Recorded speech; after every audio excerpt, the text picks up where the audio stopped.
नमस्कार, आप देख रहे हैं व्हाइट पेपर। मैं हूं आपके साथ आशा सरमाल। चलिए शुरुआत करते हैं व्हाइट पेपर की बड़ी खबर के साथ ही। वहीदुर रहमान तरपरा की तरफ से बड़ा बयान जारी किया गया है, जहां पर आप देखिए किस तरह से उन्होंने बड़ी बात कही है। उन्होंने कहा कि एनसी सरकार को यहां अपना काम याद होना चाहिए। जम्मू कश्मीर में इस वक्त का सबसे बड़ा हाईएस्ट रेट यहां पर बेरोजगारी का है और बेरोजगारी को दूर करने के लिए काम करने की जरूरत है। बजट सेशन में उमर सरकार ने जो वादे किए हैं अपने मैनिफेस्टो के अंदर, उन पर काम करने की जरूरत है। 1 लाख लोगों को यहाँ पर रोजगार दिया जाने की बात हुई थी, लेकिन रोजगार पर काम करने की जरूरत है। डेली वेजर्स के मसलों को हल यहाँ पर किया जाएगा, ये बड़ी अपडेट। और ड्रग्स के छुटकारा दिलाने के लिए भी काम करने की जरूरत है, यानी कि नशे से दूर युवाओं को रखने के लिए काम करने की जरूरत है सरकार को। और ये तमाम वादे और याद यहाँ पर कराए गए हैं पीडीपी पार्टी की तरफ से, नेशनल कॉन्फ्रेंस की तरफ से जो बड़ी बातें कही गई थी। और प्रिजनर्स को लेकर भी बड़ा बयान यहाँ पर जारी किया गया है कि जो निर्दोष लोग जेलों के अंदर बंद है उन्हें भी बाहर निकाला जाए। और अगर इतना नहीं किया जा सकता है तो फिर बाहर की जेलों में बंद ना कर उन्हें जम्मू कश्मीर के अंदर लाया जाए, ताकि उनके घर वाले उनसे मिल सके। स्टेट लैंड को लेकर भी बड़ा बयान उनकी तरफ से जारी किया गया, लेकिन फिलहाल 1 लाख लोगों को यहाँ पर रोजगार दिया जाए, इस पर भी मंथन किया गया है। तो चलिए पैनल की ओर बढ़ जाते हैं। आदित्य गुप्ता है पीडीपी पार्टी से हमारे साथ, बहुत बहुत स्वागत आदित्य जी जुड़ने के लिए। दिनेश मल्होत्रा है, राजनीतिक विश्लेषक है हमारे साथ, आपका भी बहुत बहुत स्वागत जुड़ने के लिए। सबसे पहले तो दिनेश जी मैं आप ही के पास आऊंगी और उसके बाद आपको बताते चले, लगातार इस पर मंथन करना इसलिए जरूरी है क्योंकि पीडीपी पार्टी एक एक करके मुद्दे उठाती हुई नजर आ रही है। दिनेश जी, पहला सवाल आप ही से, किस तरह से इस पूरे बयान को देख रहे हैं, क्योंकि नेशनल कॉन्फ्रेंस पर निशाना साधा गया है।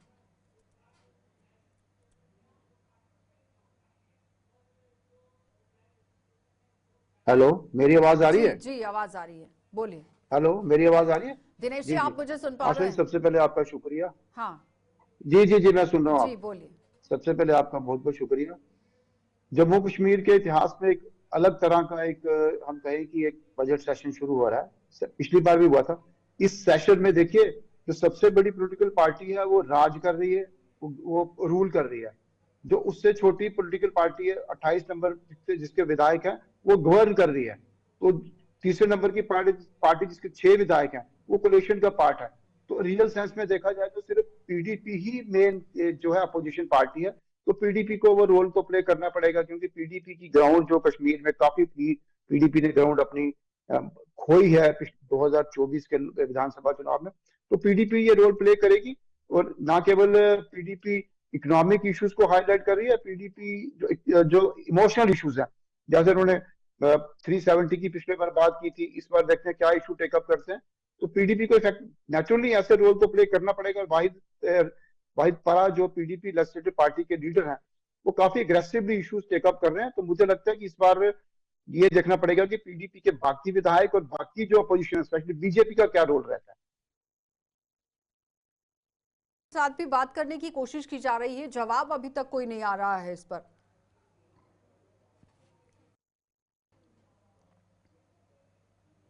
दिनेश जी, मेरी आवाज आपको आ रही है? जी आप जवाब दीजिए दिनेश जी। मेरी आवाज आपको आ रही है? जी बिल्कुल आ रही है। मैं बोल रहा हूँ मेरी, जैसे मैंने पहले कहा आशा जी कि ये इस जो परसों से विधानसभा का सत्र शुरू हो रहा है, तो इसमें पीडीपी को बड़ा इंपॉर्टेंट रोल प्ले करना है, क्योंकि पीडीपी ही रियल सेंस में अपोजिशन पार्टी है। क्योंकि बीजेपी 28 सदस्य, बीजेपी चाहे legally BJP principal opposition party है, लेकिन बीजेपी डायरेक्टली इनडायरेक्टली इस सरकार का पार्ट है, क्योंकि बीजेपी भी गवर्नेंस का पार्ट है। इसलिए PDP being a real opposition party, PDP को एक एग्रेसिव अपोजिशन का रोल प्ले करना पड़ेगा। और जिस तरह के मुद्दे पीडीपी के मेंबर्स ने अभी बाहर लोग विधानसभा के आदित्य जी बाहर हमारे साथ हाईलाइट हैं किए क्या, हैं, उनको ले अगर वो आइए। मुद्दे उठाते तो पीडीपी को अपनी जो ग्राउंड आदित्य जी। जो पीडीपी ने ग्राउंड कश्मीर में। जी ठीक है, वहीद परा जिनकी तरफ से ये बयान दिया गया है वही हमारे साथ पैच हो गए हैं। वहीद बहुत बहुत स्वागत जुड़ने के लिए।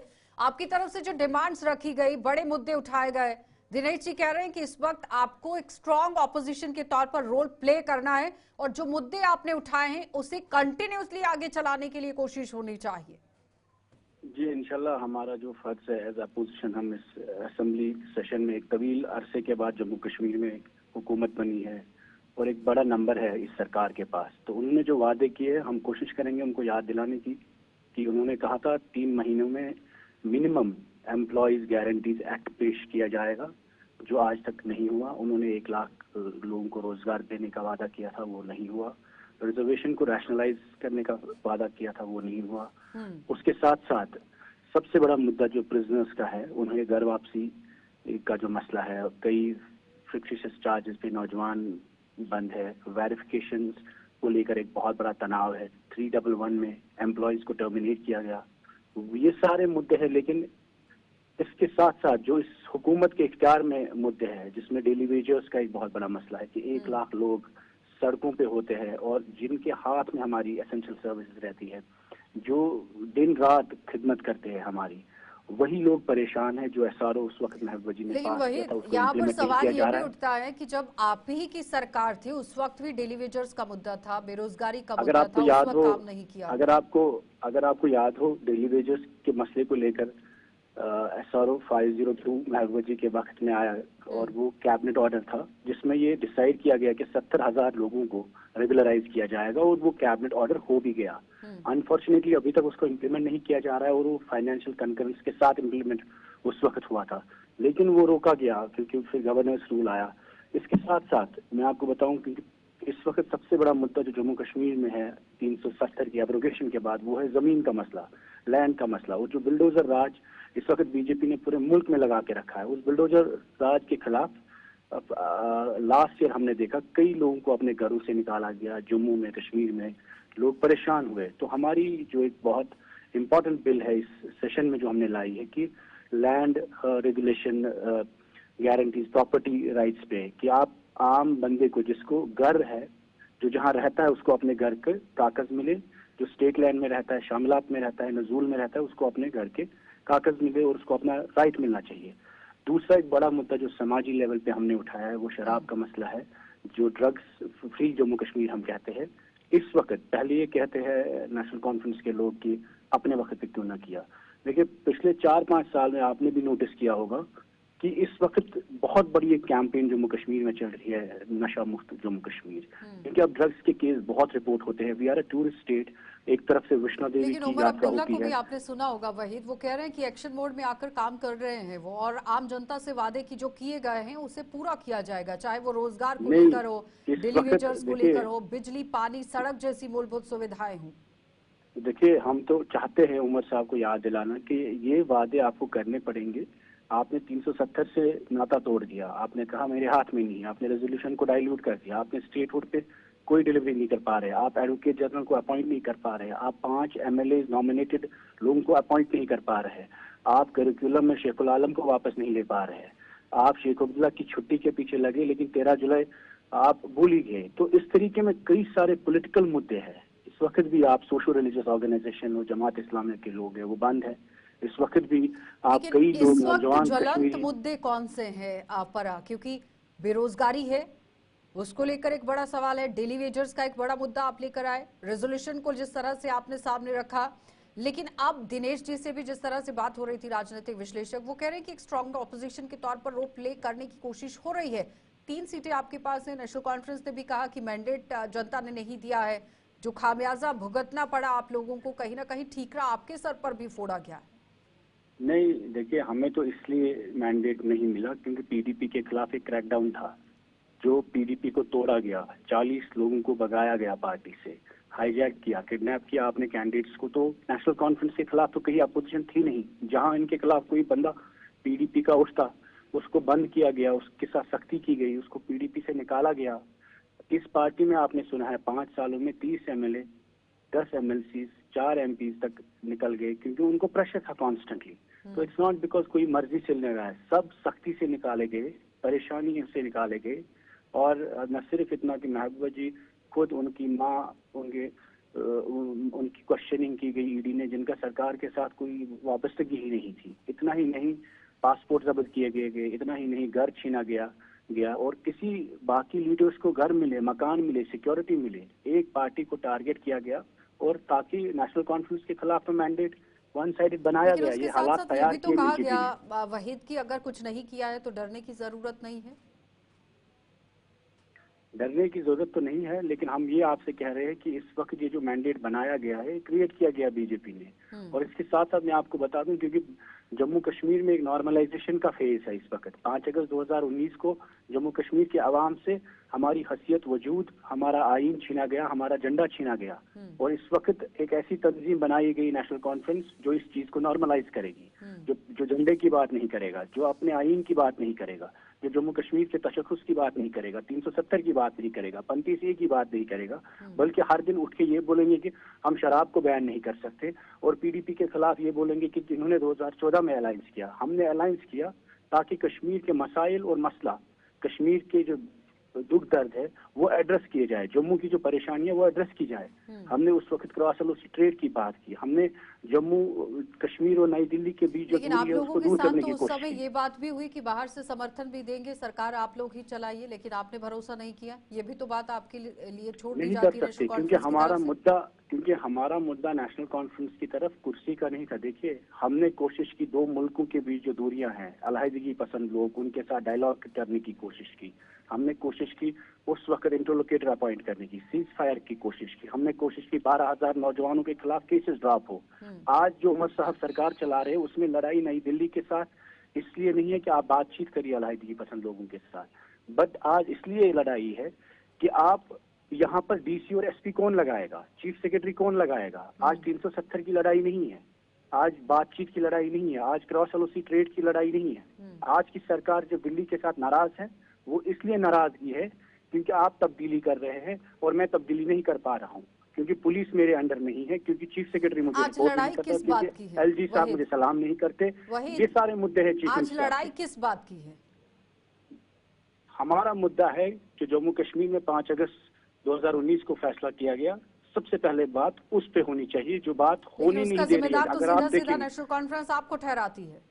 देखिए, वो तो National Conference, we are not their teachers. देखिए, नेशनल कॉन्फ्रेंस इल्जाम तराशी कर सकती है, लेकिन हम उनकी हिस्ट्री में नहीं जाते कि उन्होंने क्या क्या किया। गर्ज ये है इस वक्त 50 सीटों पर नेशनल कॉन्फ्रेंस को एक जो बहुमत मिली है, उनको वो मसले उठाने हैं जो 5 अगस्त 2019 से लेकर चलिए आज तक रुकेंगे हुए। वहीद एक छोटे उसमें- से ब्रेक के लिए। जल्द आप ही के पास आऊंगी सीधा। वहीद खुद ही बात कर रहे थे और वो कह रहे हैं कि तमाम मुद्दे यहाँ पर गिनाने की कोशिश की गई है, 2019 में जो फैसला लिया गया हम उस पर अभी भी अटल हैं। आदित्य, आपका भी बहुत बहुत स्वागत जुड़ने के लिए। आशा जी, मेरी आवाज आ रही है ना? जी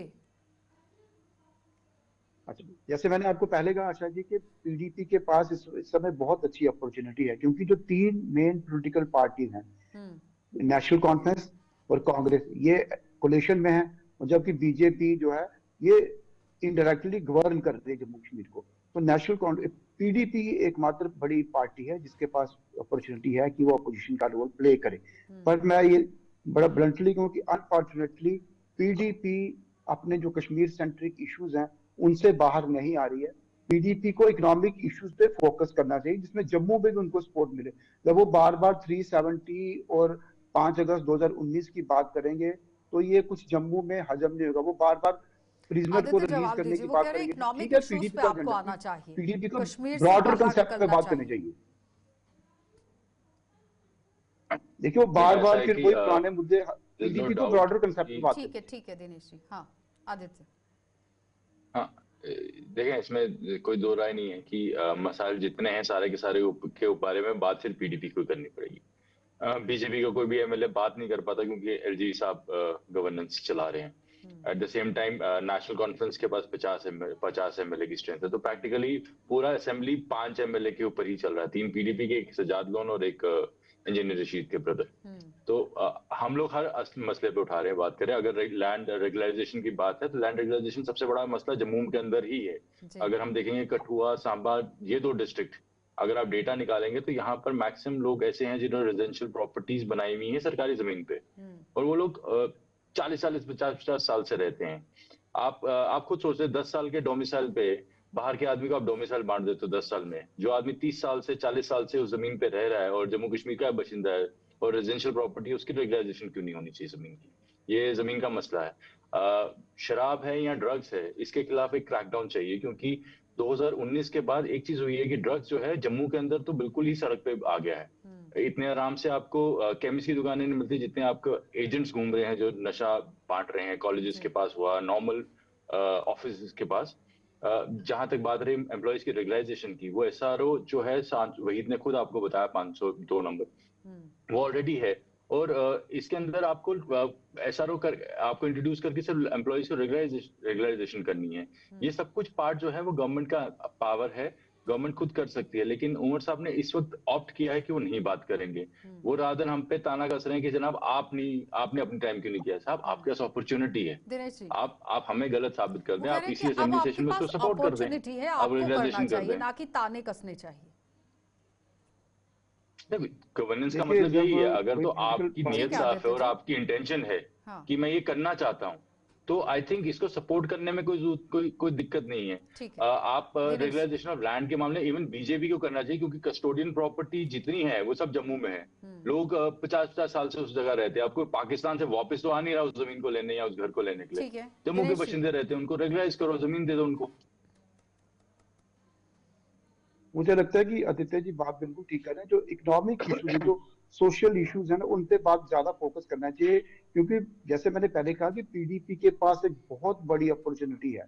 जम्मू में भी वो अपने आप को एक्सपैंड कर सकती है, जिस तरह से पीडीपी के जो फाउंडर मुफ्ती मोहम्मद सईद ने जिस तरह से प्रयास किए थे कि जम्मू को भी कश्मीर, जैसे कश्मीर में जितना जोर लगाया उतना ही जम्मू में जोर लगाते थे, और उनका रिजल्ट भी निकला। तो पीडीपी को एक जम्मू कश्मीर की पार्टी बन के उभरना पड़ेगा, ना कि कश्मीर सेंट्रिक पार्टी। सिर्फ ठीक है कश्मीर में उनका बेस ज्यादा है पीडीपी का, कश्मीर में पीडीपी ने जो अपना मतलब जो अपनी लूज किया है अपना जो बेस, उसको रिट्रीव तो करना है पीडीपी को। लेकिन पीडीपी के पास मुझे लगता है इससे बेटर अपॉर्चुनिटी कोई नहीं हो सकती, क्योंकि जम्मू में भी एक अल्टरनेटिव बन के उभर सकती है। क्योंकि बीजेपी जो जम्मू में सबसे बड़ी पार्टी है, बीजेपी गवर्न कर रही है इनडायरेक्टली, और कांग्रेस भी कोलिशन का पार्ट है। तो पीडीपी एकमात्र अपोजिशन है। तो पीडीपी को वैसे मुद्दे उठाने चाहिए जिनमें दोनों रीजन में कंसेंसस हो और दोनों रीजन के लोग उसको मुद्दों को आदित्य जी, सपोर्ट करें। ठीक है आदित्य जी। देखिए इसमें दो राय नहीं है, और मैं दिनेश जी वरिष्ठ पत्रकार भी हैं और सोशल थिंकर भी हैं। बात बिल्कुल सही है कि इस वक्त पे लोगों के अपने मसले इतने बड़े हैं कि उन हर एक मसले को टच करना बड़ा जरूरी है। और इस टाइम पे एक सिचुएशन ऐसी है कि जिसके अंदर मेजोरिटी ऑफ दी रिप्रेजेंटेशन ऐसी है जो सरकार के साथ है, और ऐसी सिचुएशन में मेजर इश्यूज अनदेखे किए जाते हैं। एक किस्म से बैलेंस क्रिएट किया जा रहा है एलजी सेंट्रल गवर्नमेंट और स्टेट गवर्नमेंट के बीच में, और एलजी अपने हिसाब से चला रहे हैं इस वक्त पे। अगर आप मैंने जैसे लेकिन लैंड उमर रेगुलेशन की अब्दुल्ला तो बात कह की, रहे हैं कि अगर आप बिल्कुल कस्टोडियन तालमेल लैंड के की ही साथ बात काम करें। चल रहा है। कौन कह रहे हैं? उमर अब्दुल्ला। देखो उमर अब्दुल्ला अगर कह रहे होते काम चल रहा है तो बड़ा बेसिक सा है, आप पिछले कैबिनेट ऑर्डर्स देख लें। जब भी सरकार बनी थी, first action of any government is to appoint the advocate general. 4 महीने हो गए, मतलब कि advocate general is the backbone of any governance. वो आपसे अपॉइंट हो नहीं रहा। ठीक है, आपके बिजनेस रूल बहुत सेट बहुत नहीं है। धन्यवाद वहीद ने आदित्य आपको जी मेंशन जुड़ने किया के लिए। 5 दिनेश एमएलए जी आप तक आपका आप भी कर नहीं रहे। धन्यवाद, और वहीद थोड़े समय के लिए हमारे साथ जुड़े, आपका भी बहुत बहुत धन्यवाद जुड़ने के लिए। तो फिलहाल वहीद रहमान परा की तरफ से जो बड़ा बयान जारी किया गया उस पर उन्होंने खुद भी बात की, और उनके साथ साथ जर्नलिस्ट से भी बात हुई। राष्ट्रीय आप देखिए मुद्दों को तो उठाने की बात हो ही रही है, लेकिन जम्मू कश्मीर के अंदर जो सोशल इश्यूज हैं, लोगों के जो मिसाइल हैं, उन पर काम करने की जरूरत है। क्योंकि इस वक्त जानकार ये कह रहे हैं कि स्ट्रांग ऑपोजिशन के तौर पर पीडीपी रोल प्ले कर रही है, और अगर इसी तरह से वो करती रही तो आम जनता के मुद्दों को हल करवाने के लिए काम ये आ सकता है। आप देखते रहिए कार्यक्रम।